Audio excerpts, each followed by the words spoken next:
রাজি না হয়ে উপায় নেই। কারণ বিয়ে না হয়ে বাবার বাড়িতে থাকা, বাবা মায়ের, গ্রামের লোকজনের কথা শোনা কি যে খারাপ লাগে, কষ্ট লাগে, এটা যে শোনে সেই বুঝে, অন্য আর কেউ বুঝে না। সেরকম আমিও অতিষ্ঠ হয়ে গেছিলাম গ্রামের লোকজনের কথা শুনতে শুনতে। গ্রামের লোকজনের কথা শুনতে শুনতে বাবা মাও খারাপ ব্যবহার করতো, যে তোর বিয়ে হয় না কেন, বিয়ে হয় না কেন। বিয়ে কি ছেলে খেলা? আমি ইচ্ছে করলেই কি কাউকে বিয়ে করতে পারবো? পারবো না। তাই কোনো দ্বিধা না করে ঘটক দাদার কথায় রাজি হয়ে যাই। সবাই কেমন আছেন? আশা করি ভালো আছেন। আমিও ভালো আছি। তাই তো আপনাদের মাঝে আমার একটা জীবন গল্প নিয়ে আসা, যেটা আমার জীবনে ঘটে গেছে। আশা করি সবাই মন দিয়ে শুনবেন, আমার পাশে থাকবেন। গল্পটা শুরু করি। বিয়ে হচ্ছিল না আমার। ঘটক দাদার সাথে এক রাত কাটানোর বিনিময়ে আমার বিয়ে হইল।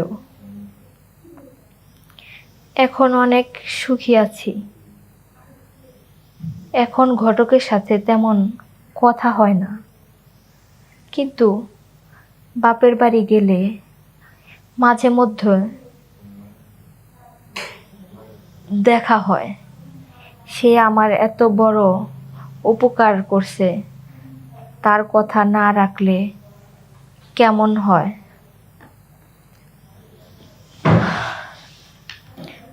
আমার বিয়ে হচ্ছিল না, কারণ আমরা খুব গরিব। আমার বাবার বাড়তি কোনো ইনকাম ছিল না। আমাকে কি করে বিয়ে দিবে? বিয়ে দিতে গেলেই যৌতুক লাগবে, গয়না দিতে হবে। তো আমার বাবা মার তো তেমন সামর্থ্য ছিল না, তাই বিয়েও হচ্ছিল না। একটা মেয়ে তার বিয়ের বয়স পার হয়ে গেলে সেই মেয়েটা কিভাবে ঘরে থাকে, তার কেমন লাগতে পারে, এটা অবশ্যই আপনারা জানেন, বুঝেন। আমারও ঠিক তেমনই লেগেছিল যখন আমার বিয়ে হচ্ছিল না।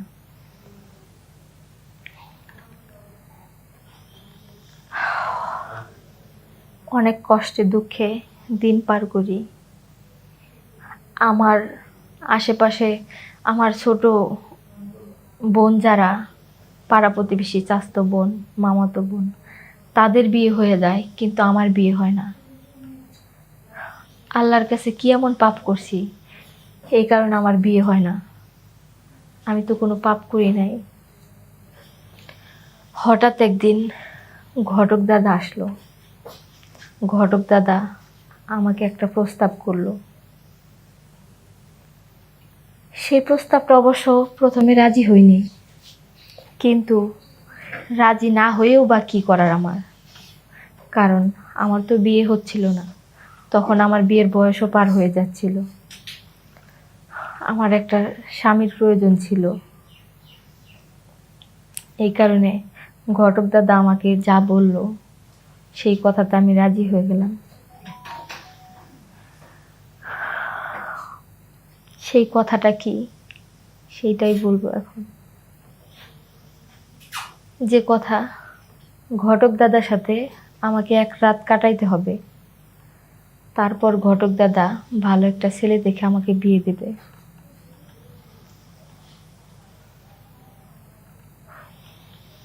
রাজি না হয়ে উপায় নেই। কারণ বিয়ে না হয়ে বাবার বাড়িতে থাকা, বাবা মায়ের, গ্রামের লোকজনের কথা শোনা কি যে খারাপ লাগে, কষ্ট লাগে, এটা যে শোনে সেই বুঝে, অন্য আর কেউ বুঝে না। সেরকম আমিও অতিষ্ঠ হয়ে গেছিলাম গ্রামের লোকজনের কথা শুনতে শুনতে। গ্রামের লোকজনের কথা শুনতে শুনতে বাবা মাও খারাপ ব্যবহার করতো, যে তোর বিয়ে হয় না কেন, বিয়ে হয় না কেন। বিয়ে কি ছেলে খেলা? আমি ইচ্ছে করলেই কি কাউকে বিয়ে করতে পারবো? পারবো না। তাই কোনো দ্বিধা না করে ঘটক দাদার কথায় রাজি হয়ে যাই। ঘটক দাদার সাথে আমি এক রাত কাটাই। কাটানোর কিছুদিন পর ঘটক দাদা আমার একটা বিয়ের গড় নিয়ে আসে। ছেলেটা ভালোই, মধ্যবিত্ত পরিবারের ছেলে। এক ছেলে, তার আর ভাই নাই, বোন নাই, এক বাবার একটাই ছেলে। তখন শুনে আমার অনেক ভালো লাগে, কারণ আমার বিয়ের বয়স তো পার হয়ে যাচ্ছিল। অনেক দিন পর আমার বিয়ে হবে, শ্বশুর বাড়ি যাব, স্বামী পাবো, সংসার করব, আমাকে আর কারো কথা শুনতে হবে না। এই কারণে আমি অনেক খুশি ছিলাম। পরবর্তীতে ছেলের বাড়ি থেকে আমাকে দেখতে আসে। দেখতে আসার পর আমার বাবা বলে, আমি তো কোনো টাকা পয়সা দিতে পারবো না। তখন তারা বলে, আপনার বাড়ি থেকে আমি টাকা পয়সা ধন দৌলত নিতে চাই না, শুধু আমার ছেলেটা আপনাদেরকে দিয়ে আমি একটা মেয়ে নিতে চাই। আমার একটা ছেলে, একটা মেয়ে থাকবে, ছেলে দিয়ে মেয়ে নিব আমি। এই কথাটা শোনার পর আমার মনটা মনে হয় শান্তিতে ভরে গেল, কারণ আমি বিয়ের বয়স পার হয়ে যাওয়া একটা মেয়ে।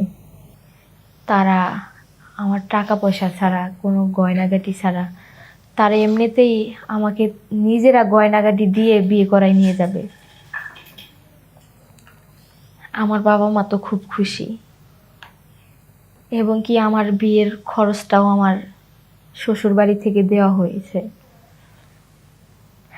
তারপর আমার বিয়ে হলো,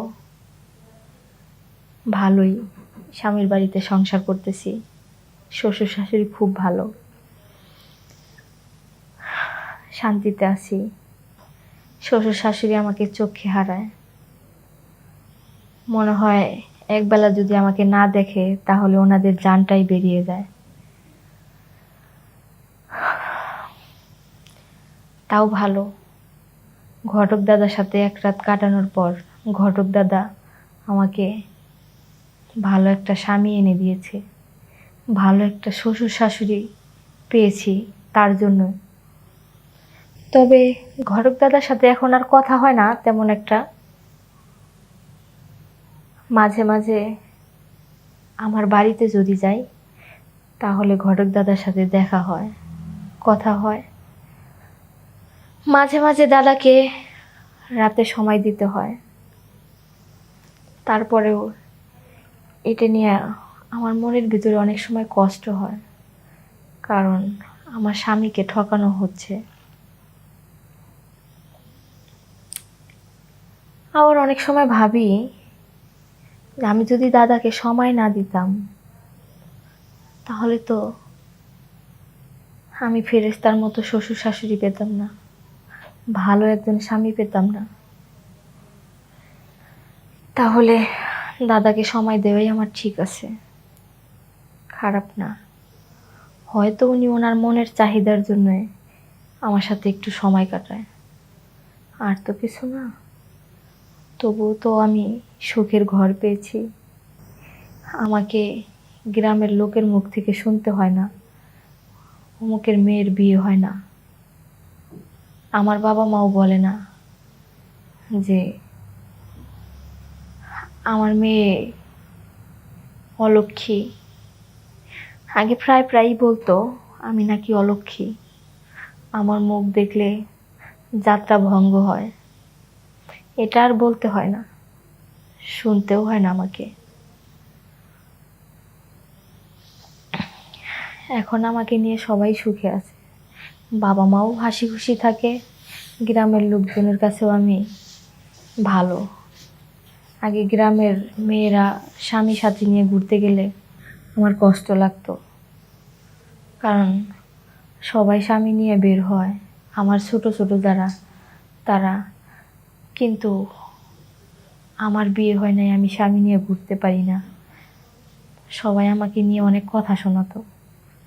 এই কারণে এগুলো আর আমি এখন মনে করি না, তার কারণ এখন আমি সুখেই আছি।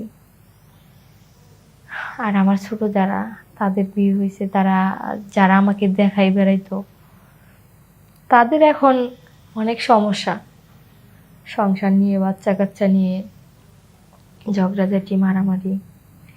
আল্লাহ দিলে এগুলো নেই আমার সংসারে। সুখে শান্তিতে শ্বশুর শাশুড়ি নিয়ে সংসার করতেছি, এটাই আল্লাহর কাছে লাখ লাখ শুকরিয়া। আপনারা সবাই ভালো থাকবেন। আল্লাহ হাফেজ।